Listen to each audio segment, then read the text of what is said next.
purposeless. Purposeless? That's a tricky word for a Dane. When I heard just the word purpose the first time, I was like, oof, it's gonna be a lot to take in. Am I ready to know my life purpose? Because first of all, it sounds like a big deal. Second of all, it sounds like a lot of responsibility. It sounds like a lot of work that I don't think I was ready for. Honestly, like, it's not. And I'm hoping by this video to kind of break it down for you to digest it a bit more easily.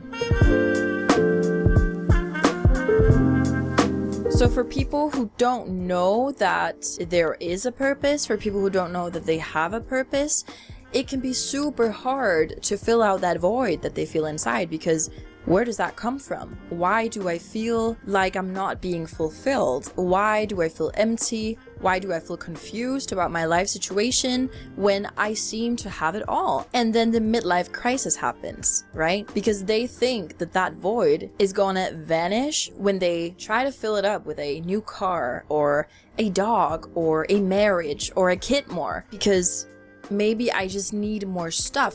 Maybe I just need more of these outside things. People in relationships will move hoping for better days because it's probably just the apartment, right? They will get engaged or they will get married hoping that that will enlighten the spark again.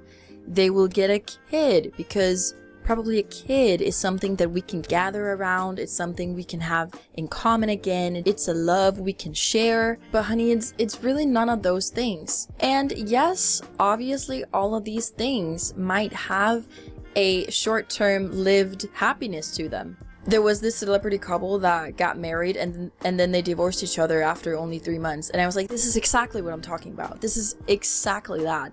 Like, people who think that something else is going to save them, but what's really going to save people is a real conversation. I feel like that's all it's about, right? It's just communication, and just communicate. Like, I know it's a big thing for many people, and obviously everyone has their stuff to work on. I don't think anyone can call themselves like a 100% perfect communicator. There's always stuff to improve on.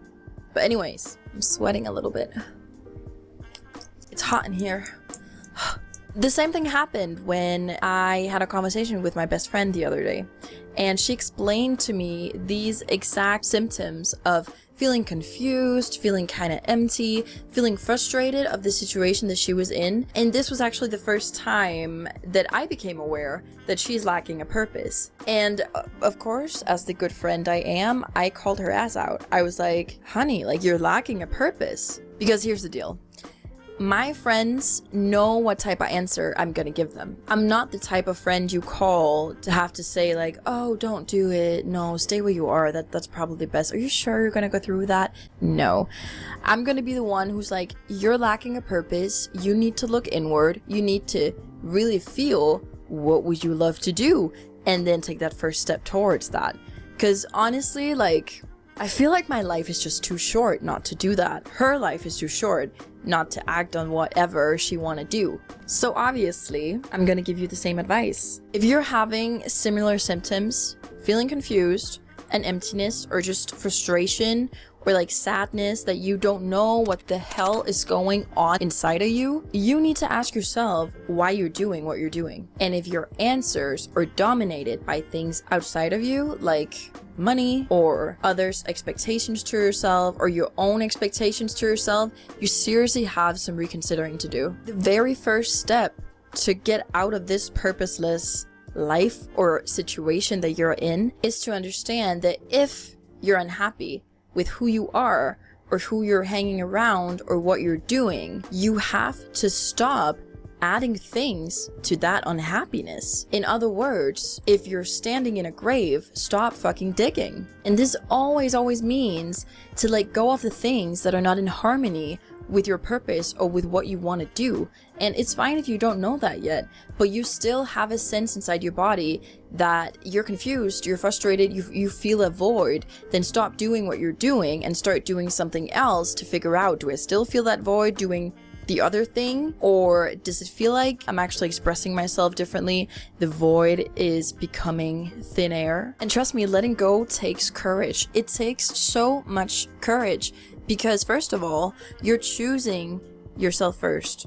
And I know this sounds corny, but you're choosing to be happy. You're choosing to follow something that doesn't add into the void. Letting go is followed by a lot of change. I feel like I will always be the front speaker of being like, make that change. Let the thing go that's holding you back from doing what you want to do. Change is healthy, and you're supposed to change. You were never supposed to sit still.